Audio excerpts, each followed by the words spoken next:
What up, fam? Manly Brandon. And DJ. And today we've got some Casey's limited edition drizzled s'mores popcorn.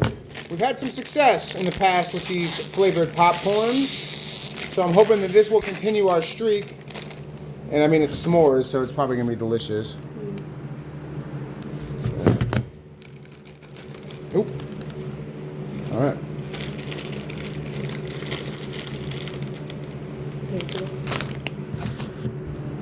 All right, cheers.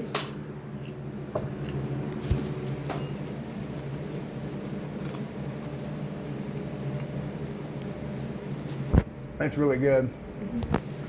I give that like a 9 out of 10. That might be the best one we've had. Yep. You agree? Mm-hmm. Yeah, if you see these at Casey's, they're limited edition. Pick them up.